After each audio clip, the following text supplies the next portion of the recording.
Bonjour à tous. Vous êtes-vous déjà senti démuni, voire impuissant face à une baisse de chiffre d'affaires? Rassurez-vous, aujourd'hui, après cette vidéo, vous ne le serez plus. Je suis Christelle de la société Christelle Rousti Coaching et Consulting et aujourd'hui, on va voir ensemble comment on rattrape une baisse de chiffre d'affaires.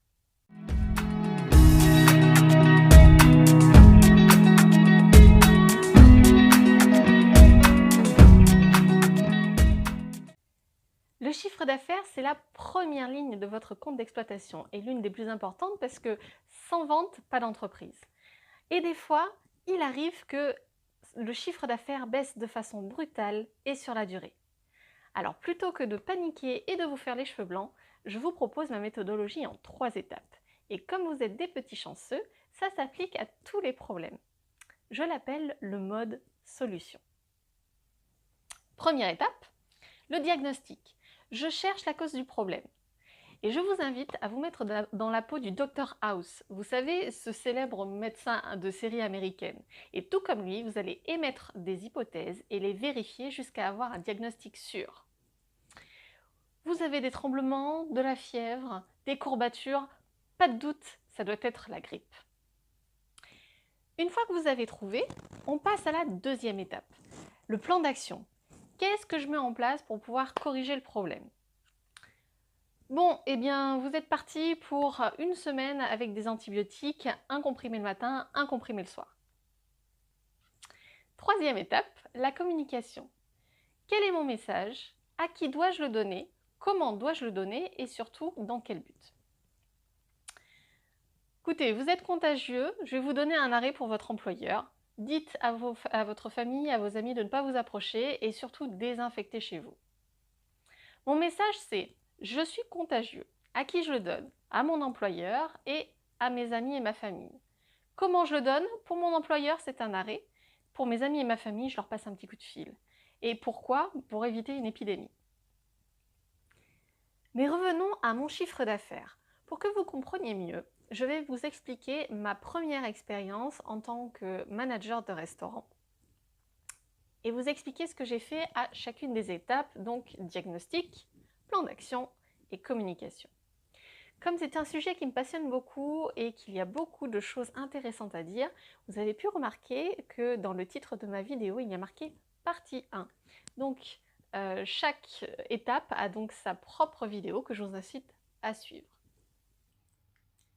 Pour vous donner le contexte, il y a 10 ans, lorsqu'on m'a promu manager en restauration rapide, on m'a donné un petit restaurant en fin de vie, en me disant « Tu sais Christelle, ce restaurant-là fait moins 15% de chiffre d'affaires tous les ans depuis 3 ans. Les patrons cherchent à le vendre depuis un petit moment, donc ne t'y attache pas trop. Fais-toi la main dessus, et comme ça, ce sera facile pour toi quand tu reprendras un autre restaurant. » Je suis sûre que certains d'entre vous se posent la question de savoir « Mais alors, est-ce que tu as réussi à sauver le restaurant ?» La réponse, à mon grand regret, est non. Le restaurant était vendu, me semble-t-il, 1 an et demi après que je sois arrivée.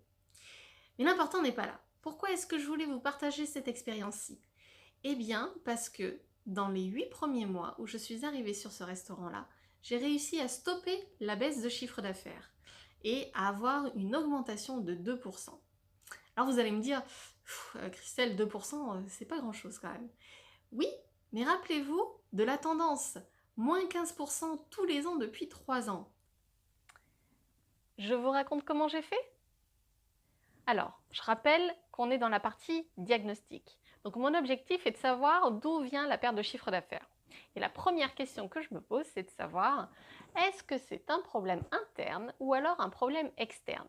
Et là, je vous vois venir, il y en a certains qui vont me dire, parce que ça peut être de ma faute si je perds du chiffre d'affaires. Et je vous répondrai que la plupart du temps, c'est le cas. C'est-à-dire qu'à un moment donné, quand vous avez un problème de sous-effectif, une mauvaise organisation, un produit de mauvaise qualité, etc., etc., et là, effectivement, ça vient de vous. Donc oui, l'interne est un endroit assez important. Et si ça venait de l'externe? En externe, on va avoir tout ce qui est implantation de nouveaux concurrents. Ça peut être des travaux dans la rue, ça peut être un bâtiment avec une entreprise qui délocalise et qui rachète des locaux ailleurs. Ça peut être plein de choses, d'accord?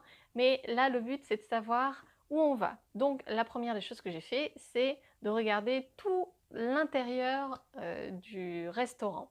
Et là, tout passe au crible. C'est-à-dire que je vais parler à tous les clients, surtout les clients habitués, je vais parler à tous les employés, je vais regarder comment se passe le service, mais sans rien faire, d'accord? Juste, j'observe. Pendant les 2 premières semaines de mon arrivée, c'était vraiment de l'observation en interne et d'essayer de comprendre comment ça se fait, d'accord? On ne change rien, on observe.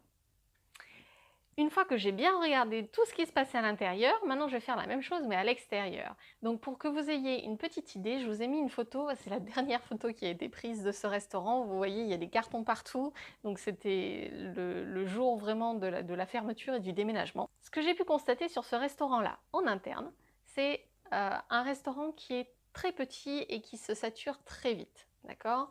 Le comptoir est très mal organisé.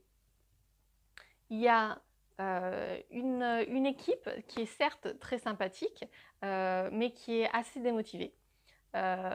J'ai 2 caisses, dont une qui est hors service, ce qui fait que sur les 5 personnes qu'il y a dans l'équipe, j'ai une personne en caisse et j'en ai 4 qui prennent les commandes, ce qui fait qu'à la caisse, ils se retrouvent très très vite saturés et qu'au service, à un moment donné, ils font une pause. Mais oui, parce que ça avance pas assez vite. Voilà, tout simplement.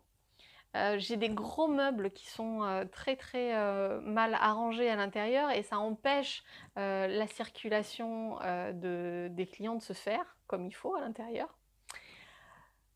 La chose qui m'a le plus marqué, c'est que le comptoir réfrigéré que vous voyez dans la photo était en panne. Donc, ça veut dire que systématiquement, les produits étaient à entre 12 et 15 degrés pendant le service.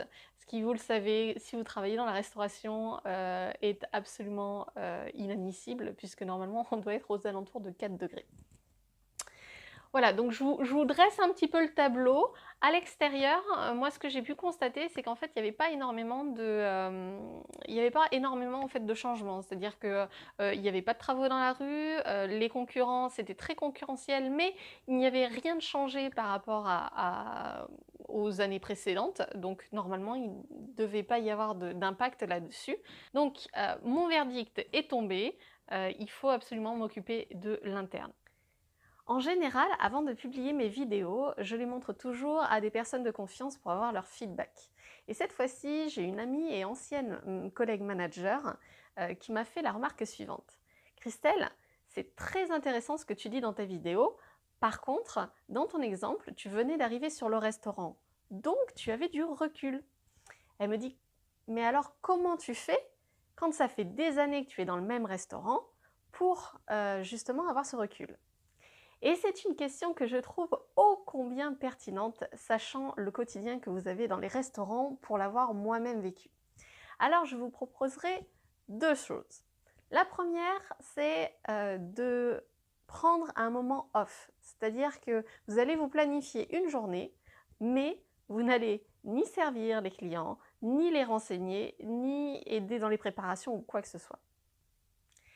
La deuxième des solutions, c'est de passer par un tiers, par un professionnel qui aura à la fois l'expérience et le recul nécessaire pour poser le bon diagnostic.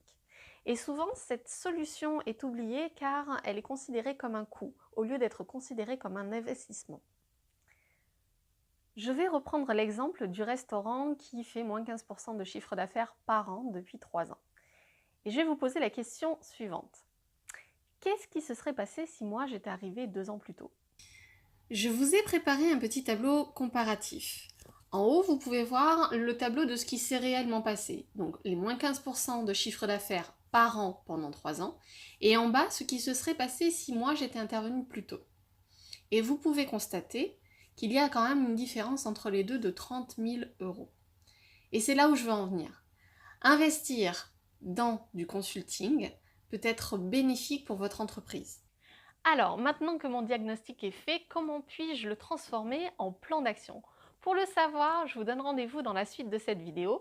Comment faire pour attraper un chiffre d'affaires en baisse, partie 2 sur 3.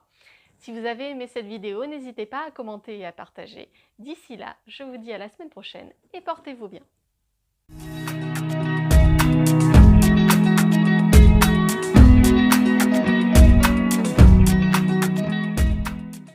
Vous avez besoin d'un consultant? N'hésitez pas à m'envoyer un mail à chris.rousti@gmail.com.